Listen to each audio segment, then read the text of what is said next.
Chat. We've got a bunch of articles from the website, the blog that we're going to go over. Also some new stuff from Mather Economics. Let's go ahead and get started on this first article. Tyler, go ahead and take it away. All right. So yeah, this is an article that I found that's basically running through the thought process for newspapers debating whether or not they need an app. So looks like we've already got the video up for this. Great. When does a newspaper need an app? This episode of Today in News Tech is made possible with audio articles by ourhometown.com. Today, we're highlighting a piece by David T. Vierden over at The Fix about the viability of mobile apps for small to mid-sized publishers. The article, Does Your News Outlet Need an App? Depends on your business model and resources, discusses the costs and benefits of creating an app based on a publication's size and audience. It's important to know what your goals are before investing in a dedicated app. An app is considered your own property, even though you go through Apple and Google stores. The tech and users are your own. It can be a one-stop shop for all your content, said David T. Vierden. Here are a few of our big takeaways. Apps can typically load faster than websites and have push notifications, which are both great for increasing subscriptions and reader retention. Apps that deliver written, audio, video content can serve as one-stop super apps that your readers will go to for more than just news. Before building an app, do some market research. See if it's something your audience would be interested in and to find out what features they prefer. No matter how big your publication is, a dedicated news app could help to boost engagement, revenue, and brand awareness. Because of this, Our Hometown offers iOS and Android apps to all of our customers, giving them an opportunity to tap into all of these opportunities. So yeah, why don't you unpack some of those takeaways a little bit for us, like this first one. So this was a big point that they hit in the article, actually. And it is really driving home that the big reason to have an app is for audience retention.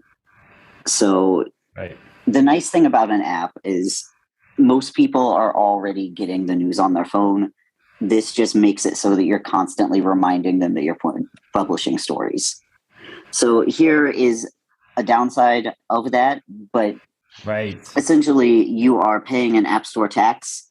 A certain amount of your profits through the App Store are going directly towards either Apple or Google. But they're arguing that the amount of audience retention you're getting, possibly subscribers even, could make up for that and exceed it. Yeah, I think focusing on retention is a really good point because, these days people are very fluid, they can pick up and drop things. Churn rate on digital subscriptions is higher than print, just to make that direct comparison. Yeah, just holding on to people is kind of the name of the game. This is also, I found interesting from the recent Reuters report saying that 8% of under 35-year-olds are getting news mainly through push notifications, which is a higher percentage than I kind of assumed. That was an interesting stat. Yes, so smartphones are the number one device used to access news online. We've known that, but this push notification stat I was not familiar with. So that's a great one for when we're talking about apps. To be able to pull something like that out, 8% of under 35-year-olds, I mean, yeah, that's the future, and publishers understand that, reaching that audience. Your point on retention, the thing that was just occurring to me about this is, you want to maintain the relationship at some level, no matter what that is. And there's many different levels of relationship you can have with a newspaper or a local news audience, right? They could be a paying subscriber all the way to just a free newsletter subscriber. But you can actually monetize all those different audiences or those different levels of audience to different degrees, right? You can monetize the casual traffic to the website that's coming in from the newsletter or from Facebook with an ad network. And then obviously the monetization on subscribers is the monthly rate. So that's a great point. And another point that they made in your audio article before the take-home points, I just want to address is focusing on the goals first, I guess. So, retention being one goal. When deciding to make an app, all publishers are going to want to retain users. What is the decision point? What is the deciding factor? Whether a publication's large enough or, their digital audience is large enough? Right. I haven't read this article, but is there any mention of what type of people are app people, let's call them. Is it the younger generation? Is it, the people that purchase the apps or use the apps, are they generally all under 35? What's the majority of? I'm just trying to narrow down. Right. Are we, if we don't have an app, are we missing a certain segment of the population? Sure. That's not directly mentioned in the article, but there was something in that Reuters report that they referenced earlier that said that basically the 18 to 24-year-old demographic is actually not getting most of their news from a dedicated singular source, which I thought was really interesting. Yeah, so you're talking about like super apps? Yeah, so this is kind of the other thing. Like a super app is almost an aggregator of all of your content. So okay. Like if you've got a video section, an audio section, your news, people are more likely to get their news from something like that than to just go to like, a dedicated app that's just posting all your stories. Oh, interesting. So you're talking about not an aggregator of multiple titles and publications, just one publication. Like I'm picturing the New York Times app or something, the really high-end apps that seem to have like verticals for video and audio within one app. Okay. Yeah. Interesting. Yeah. I mean, we're definitely delivering super apps then. That's a great term that, again, we should introduce into the marketing because we have audio as part of it. It's we can technically do it as a separate app, but we haven't had interest in that probably because the trend is super apps. It's hard enough to get someone to download one app. You might as well have it in one place. It kind of makes sense to have your own kind of ecosystem going on rather than having your users bounce between your news app, the podcast app, and YouTube. Yeah, I totally agree with that. The only thing that we are seeing in the industry, though, is the New York Times. We covered that story last week. They are doing an audio-only app. So why aren't they rolling that into their main app, which I already have on my phone? It would be a lot easier to get me engaged with that audio if maybe it's a technical issue for them, who knows? But it's against maybe the industry trend here. As a community publisher, and I'm thinking about, investing in building an app, what audience can I expect to gain that I don't have already? I guess that's my question. Yeah. The answer you probably don't want to hear is, you'll get them anyway, but they prefer apps, so they might engage with you more. That's one thing. Right. I think the gist of how I understand, like, it's not for audience growth, it's for audience retention. Retention and engagement. That's a really good summary. I think that's very true and how a lot of publishers see it. Tom Lapis said, I could quote him from our webinar, it's just about putting yourself on as many channels as possible so they can just get to you how they prefer it. They already know the brand. If a mobile responsive app is the only option, then that's what they probably would use, but they would check in less. They would be a less engaged audience member. So yeah, that makes a lot of sense to me. And that's a reasonable expectation. And it's kind of been something that I've sensed when I describe apps to people. I focus on the push notifications. Terry, you were saying something a minute ago, right? Yeah, I was just thinking from a publisher's perspective about investing in an app. What's my goal? You talk about setting goals. So my first goal should be to retain my current users, which is good because, like Matt said, maybe some people prefer to read the e-edition, and then you have, they might just be happy, satisfied. Right. But you want them to be really happy and really satisfied. So now you have an app, and they're more comfortable using an app. So, and like Tom from Henrico says, just be wherever your readers are. And this also kind of folds into what we were talking about with Arvid yesterday, where he was saying that to maintain growth and continue increasing the price of the digital, you just got to keep enhancing the digital offering. So it's like introducing things like this. It's not a really clear ROI that you can separate and say, these are purely app subscribers. They never would have subscribed to us if it wasn't for the app. That's a really tough thing to do. It's all mixed into one. Just by enhancing the offerings, that plays to your retention. Retention, reducing the churn rate and reaching that equilibrium point that he pointed out is like about 10 years after launch where you have maximum saturation, kind of reach that equilibrium point where the new signups balance the cancellations. Yeah, very interesting article. I never thought of it in terms of retention. It was always engagement, but that's a good point. So the goal being retention. Anything else we want to say on these bullet points here from your article? I just included that market research point because it's the thing that I think it's worth us reiterating as much as possible. I would guess that, the market that you would gain is the younger audience. So, you could kind of look at what your audience is now and see if there's a gap that needs to be filled there. There's also a point to be made about how you present yourself or how you're perceived by the public, because when you have an app, okay, now you are up there not only with the big guys, but you're tech savvy. You're with it. Right. Yeah. I think people respect that. Yeah, definitely.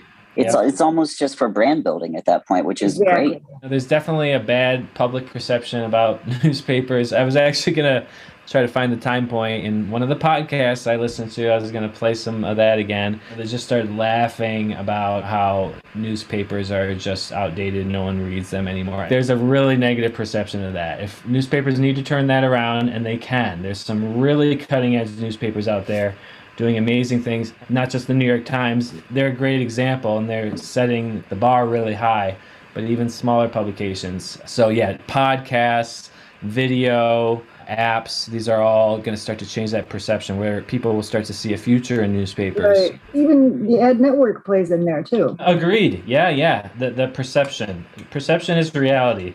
We could probably have a whole office hours just on improving your brand and perception to the readers. I think we hit on everything there, unless you want to point out anything else, Tyler. Yeah, no, I think that just about covers it. Let's move on to your next story. All right, so this was an article I saw getting passed around a lot last week, and it's got some really interesting information in it. So this is all about the value that comment sections provide weighed against negative aspects that everyone knows already exist there. How valuable are comments to news sites? Today, we're highlighting a piece by Elizabeth Genies over at Pointer about the potential harms and benefits of allowing reader comments on news sites. The article, "Don't Read the Comments? For News Sites, It Might Be Worth the Effort," discusses a study conducted by the University of Texas in Austin that tested the impact of removing comment sections from news websites. The study consisted of 24 papers either keeping their comments, locking them behind a paywall, changing their moderation system, or removing them entirely. If the aim is mission-based, that of a newspaper providing a service to their readers, a way for readers to engage with content that at least gives them the appearance of being heard, then online newspaper comments may still have a long future yet, said Genies. Here are a few of our big takeaways. Negative comments have the ability to negatively impact the credibility of a publication, but positive comments don't have a substantial impact. Of readers surveyed during the study, only 24% of people who had commented noticed when they were removed. Only 10% of overall readers noticed that comments were removed. Removing comments greatly reduces the overall time on page of all readers, even those who don't leave comments. The study showed substantial benefits to giving readers the option to leave and read comments, but also noted that comment sections need to be well moderated in order for the good to outweigh the bad. Because of this, Our Hometown gives publishers the option to control their comment sections, allowing for a review process before comments appear and the choice to turn them off entirely. Yeah. So, let's start it off orienting ourselves to the local newspaper publisher.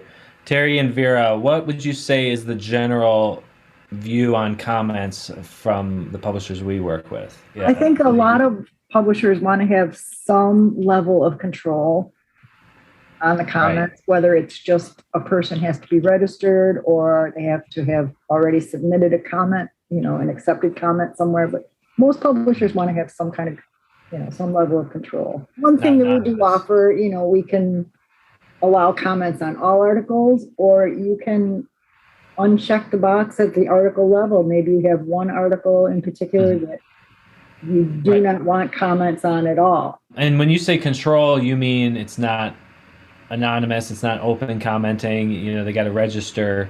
But there's also the level of control where they can approve every comment and moderate everything, or they can just take them down after they're up, which can be a lot of work. It's a kind of even split, at least in my experience talking to publishers coming on board. When I ask about comments, yes or no, it's a pretty clear yes or no. They're either into them or not. And Tyler, that paper that we've talked to a lot in New Jersey has like almost a third of their traffic going to this comment section. Right. That's incredibly active. I mean, just insanely popular. So it obviously works. And, I think we've learned that from just social media in general. And by human nature, we're all nosy. I mean, we all want to have our voice heard. Yeah. Well, if you get to an article and it has a comment section, do you stop or do you read? Me personally, I read, and then I form my own little opinions about people and I get really critical, but I never comment back. It's kind of interesting from a reader's perspective to just see what everybody else is thinking. And So I think there's actually a stat related to that in this article. Yeah, there's got to be, because it definitely, comment sections, no doubt, keep people on the page. They they might not stir the emotions that you want, but they will keep you on the page, and you can earn income from your ad network if you have people still sitting there. We got to think about the goals again. Anytime we think about technology, it's not about, should I have comments or not? You don't start there. What is the goal? The goal is to be the digital town square again. Newspaper. They want to take that back.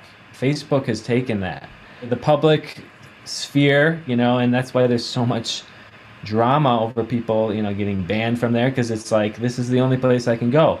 But we can do that ourselves on the private level, with the newspaper. So much of it is user feedback. And, I think part of the goal is to keep people on site longer, and then you can monetize that a number of ways. So you want to think through all that. But then also, what else can we do with this? I mean, I think anyone with a comment section should be at least manually reverse publishing some of this stuff, because then you're really setting yourself apart from Facebook. I mean, to have your comment appear in a print newspaper is pretty cool. I mean, how many times does that happen? And, how many times have you had your picture in the local paper? If they could reverse publish stuff from this kind of social network, a social network is nothing but a commenting forum, basically. This is the section where they found that, like, the people that didn't even notice that comments were gone still spent more time on page when comments were there. They didn't notice, so they didn't know why they were staying on longer, if you had asked them. Right. Is this talking about certain comments had been removed from a thread? No, this was in the study where they just got rid of the comment section entirely. No kidding. I think in the very beginning they talk about a couple real live papers that just made the decision to take off comments, and then they followed them in this study. So it's like a in the wild kind of thing, somewhat controlled, I guess, because they were able to look at what was happening before and after. I would love to know what percentage of our customers use comments. I have no idea. I think it's a mixed bag. I mean, some publishers absolutely love it. Some, they want to lock it away. But I do have some feedback that I wanted to share real quick so we can move forward. The first thing is, I think comments are awesome, not only for the readers, but for the publishers, because depending on what the content is, the more comments you have, you can see what type of stories people respond to.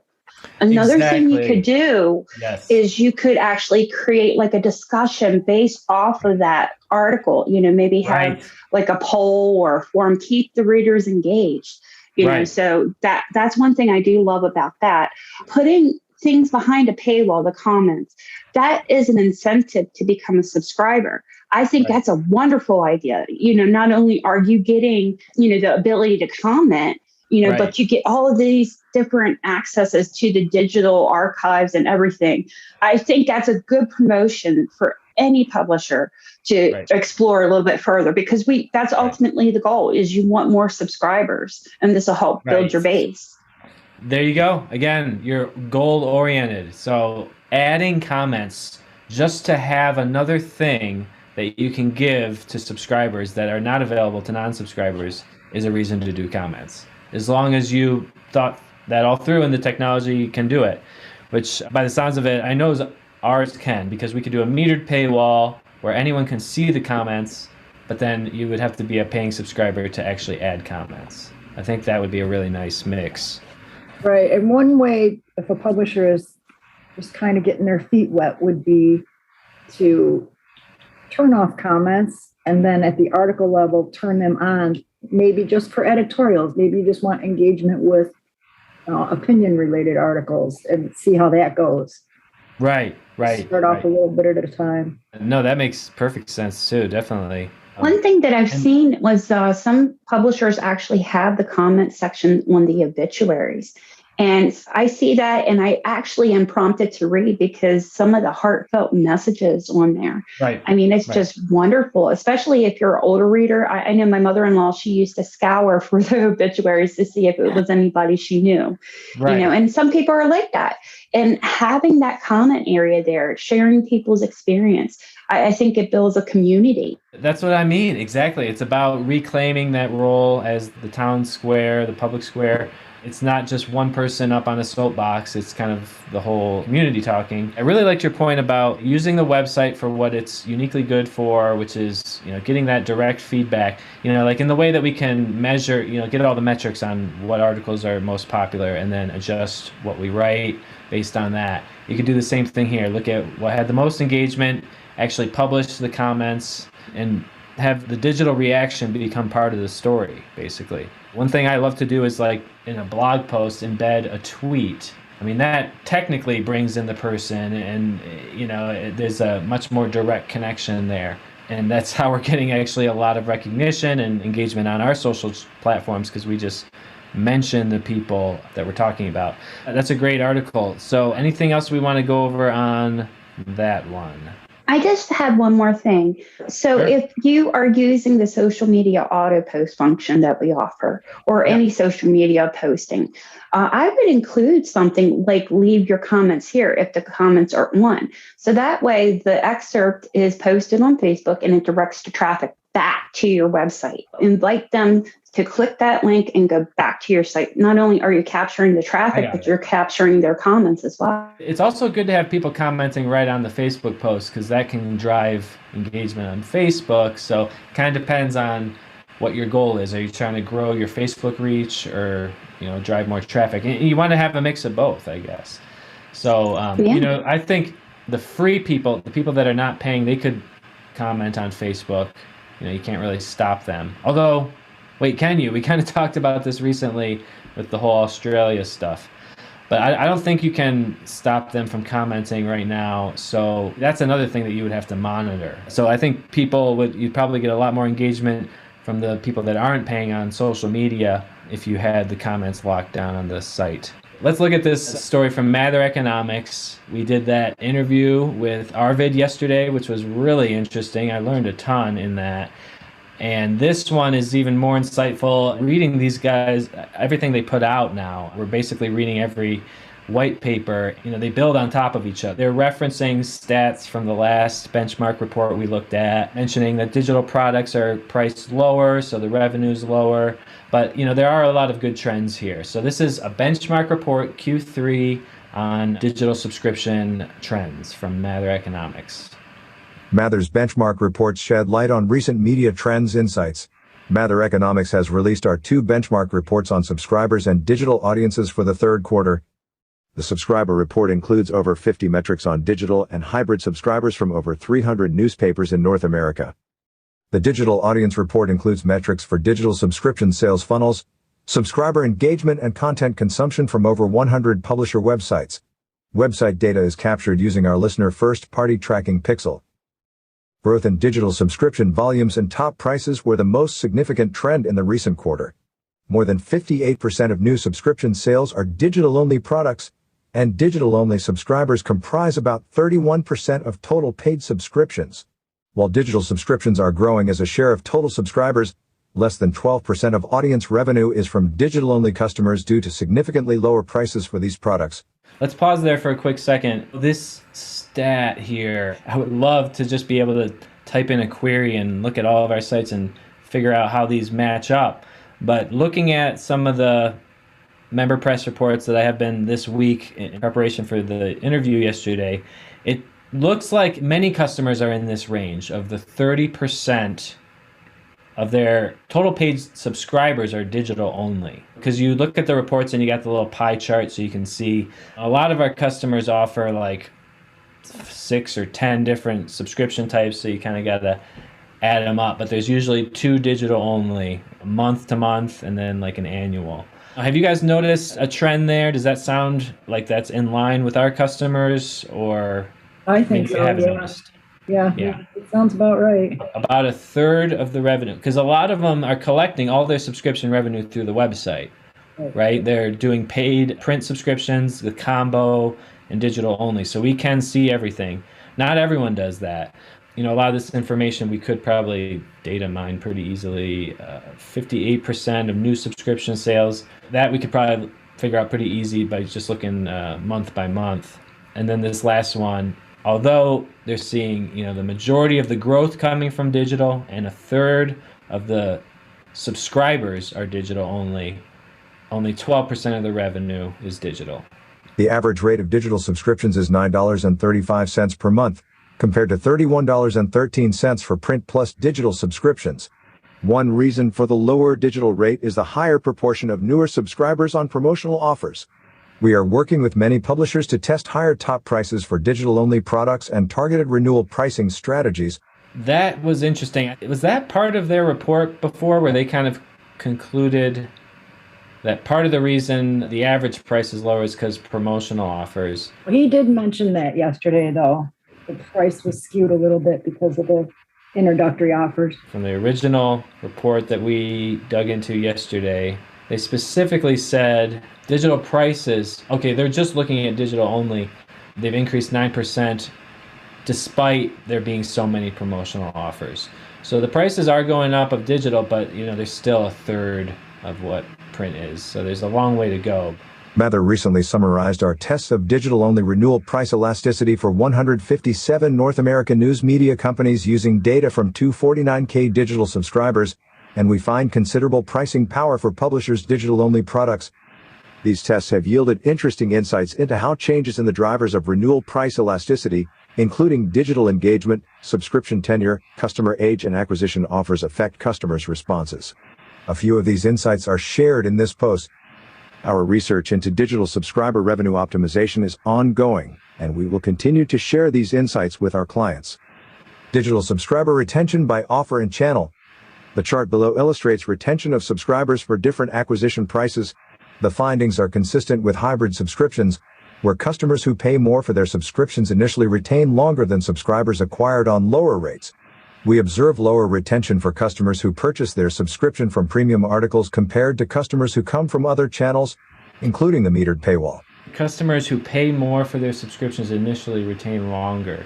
Yeah, I noticed that with Chesterfield. You're just going to get a bigger drop off when people come in at 99 cents and then it jumps up than if they had to come in at the full price. You know, I would expect that, I guess, for anything. Lower retention for customers who purchase their subscription from premium articles. So I think what he's talking about is, remember yesterday he was talking about the different types of paywalls. You got metered, popular in the US, and then freemium, popular in Europe, where you have premium articles and some that are free. I think that's what he's saying, that there's lower retention for people subscribing to the freemium paywall. I don't know. I might be misinterpreting that compared to the meter. I mean, that would make sense to me, just because with a freemium model, like, you know that a lot of the content you're getting is always free. Right. Where with a meter, you only get so many articles. It could be a matter of, the number of articles that are set free with freemium. You would have to really directly compare it where there's like 5 freemium articles that are free to everyone every week compared to a metered paywall where you can choose which articles are free for you. That's interesting. I might be reading too much into that, but I feel like that's a pretty good piece of evidence supporting metered paywalls. Different onboarding journeys for new subscribers depending on where they come in from. So social media acquisition should probably be treated differently than someone that was on the newsletter for years and then finally bought in. There's so much that could be done here for that. I'm pretty sure most newspapers have a the same onboarding journey, which is a welcome email where they thank them for their subscription, and then they start getting the monthly or the weekly newsletter. Or even worse, what I've seen on some publisher sites is you go to like a blank page where it's like, thank you for your subscription, and that's your onboarding journey. There's way more that can be done there. Recommend publishers consider alternative onboarding journeys for new subscribers given the nature of their subscription offers and the channel they are acquired from. Right. Retention and price elasticity by age group. Another factor that affects retention and price elasticity of digital-only subscriptions is the age of the subscriber. Interestingly, older subscribers to digital-only products have higher base churn rates than younger subscribers, which is contrary to traditional print subscriptions. However, we observe lower renewal price elasticity for older subscribers than younger subscribers, which is consistent with print subscriptions. These data are from A/B tests of price changes on digital-only subscriptions that have been active for at least 6 months. Control stops in the table below are the percentage of customers that did not receive a price increase that stopped during the test period. Price elasticity is the additional percentage of stops from the group of customers that received the price increase divided by the percentage change in price.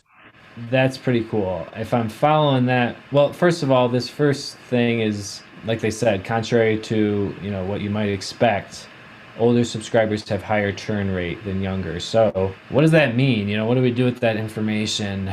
If you know who you're targeting, then offer more introductory offers to people under a certain age. I don't know if that would really make sense.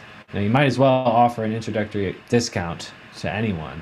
But this price elasticity, that's kind of just like a economics term, right? That's about how responsive the market is to changes, I think, in the price. Like if it can bear an increase or not. So I think the elasticity, if I'm understanding right, is like the proportion of an increase that people will stick with. So they tested in each of these age groups in an A/B test. Some of the people got a price increase, some didn't. And they looked at how many canceled.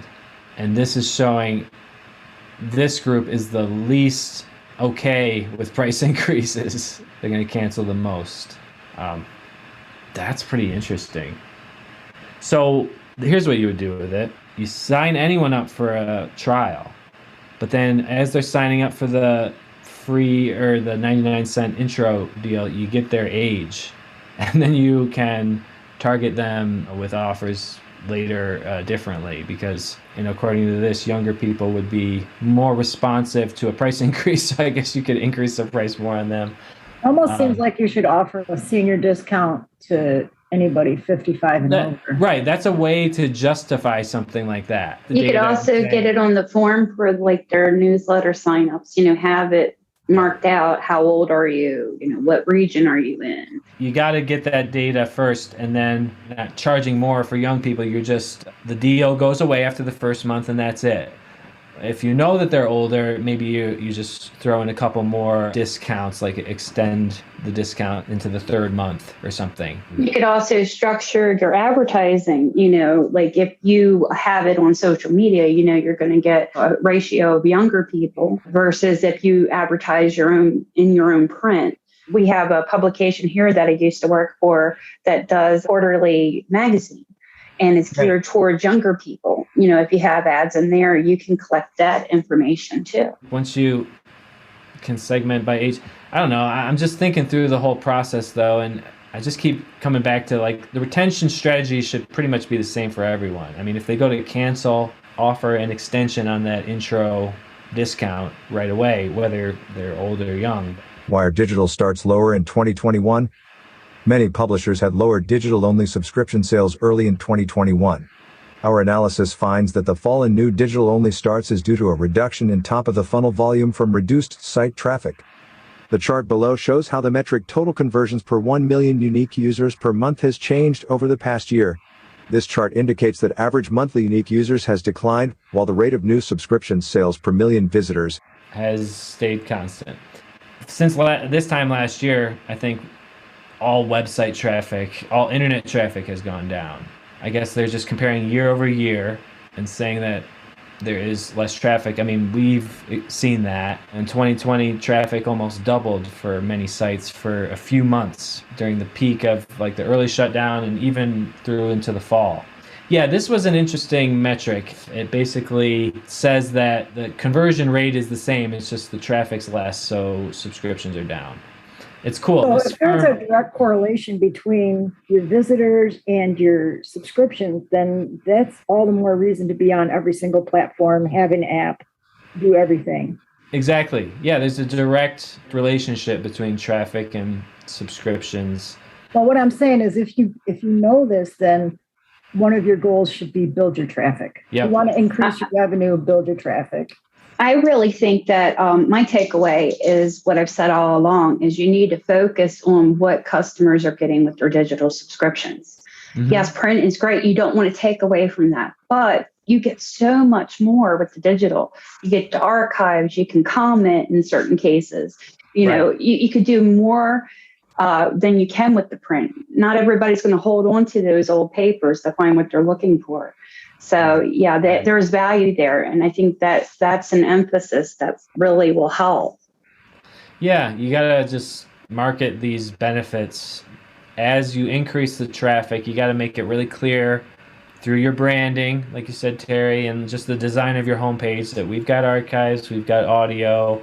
You know, you got to really sell all these additional features that you have so that you keep people coming back. Cast a wide net and then just make it as sticky as possible. This metric includes new digital subscriptions from all sales channels, not just the metered paywall. The median value of this metric is 388 digital starts per month for every 1 million unique visitors. Top performing publishers average over 600 starts per million visitors, and we work with a few publishers that have over 1,000 starts per million visitors per month. These publishers are actively analyzing which content is most effective at converting users to digital subscribers, and they produce more of that content and market it effectively. Interesting. Which content is most effective at converting users to digital subscribers? Definitely follow your stats, see what people want to read. That's got to be the greatest challenge for a publisher. As like you're saying, you're the town crier, and your job is to make sure that the news is, accurate news is out there and truthful, and that the public is aware. I mean, then you have to balance that with what your public wants to read. The bottom line is this is all happening everywhere else on the internet that they are, so they're going to get pulled into these personalization engines like Facebook and YouTube. They're already getting what they want there. So we've got to catch up with that. We're not doing it at the personal level, although we kind of are through the related stories if you just keep following those. Just understanding as a group what your audience is interested in, I think. Their high school sports and obituaries would be their top two categories. Yep. They were the bottom. The top category was editorials. Yeah, right. I was shocked. It was the opinion category. The numbers don't lie, so you can have your opinion or what you think should be the most popular, but yeah, it's all in the stats. So starting by the category makes sense, but this idea of understanding what types of articles, not just the category, but like what are the articles about? What are the ones that actually lead to conversions? I think we should probably do a little more research on how that could be done in Matimo. I think it would be through goals, probably. If you could set up a goal of getting to the subscription receipt page after you have paid, then it would flag that user and trace back their steps and show what they had done before. To be able to conclude like these types of stories are like the deciding factor for these subscribers would be very cool. Yeah. And it doesn't even necessarily mean that you have to change your whole process. It's just maybe draw attention to those. Exactly. Stories. Right. Arrange the homepage differently, focus more on those in social media, promote those a little bit more there. Maybe do some paid advertising on those posts just to really get it out there to new people. Another thing that they talked about working on at Mather that I emailed Arvid about after, and I don't know exactly where this will go, but they have developed tools to understand kind of like the AI-powered paywall that you were talking about recently, Tyler, where they'll decide what articles to be free based on the content of the article and Also based on how likely people were to subscribe to that type of content in the past. It's just a much more intelligent paywall that's more personalized. Are there any other articles, Terry, that you saw, or Vera, that you guys want to share? The only thing I had was just a quick update on the legislation that's going through for publishers. Well, right. It's not the whole package anymore. It's just a part of it. So there's no longer the incentive for the public, and there's no longer the incentive for the advertisers, but the newsroom part of it is still intact. So it's still going to help publishers. I think I did hear that, actually. Yeah, now that you mention it. Okay, so the payroll tax is still on the table for the publisher, you're saying, that, which is probably the most important of the three. Right, but exactly. Yeah, if they had to cut things out, they probably did it the right way, I'm thinking, If they had to focus on one, the advertiser credit, all these things definitely would have helped. The subscriber thing would have been nice to have, but let's go all in on the reader revenue model. I just think that's the way to go. Orient that way, and don't depend on government handouts to support an old business model. It's just not working. It hasn't worked for a long time. But yeah, I'll take a payroll tax credit. Yeah, that sounds pretty good.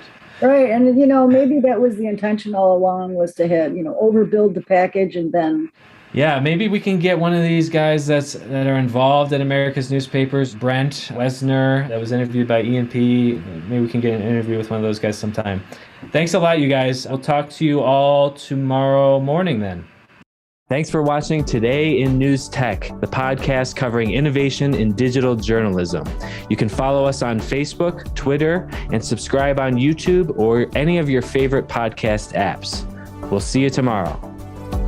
At our hometown, we help newspapers build WordPress websites, design native apps, and develop digital subscription models.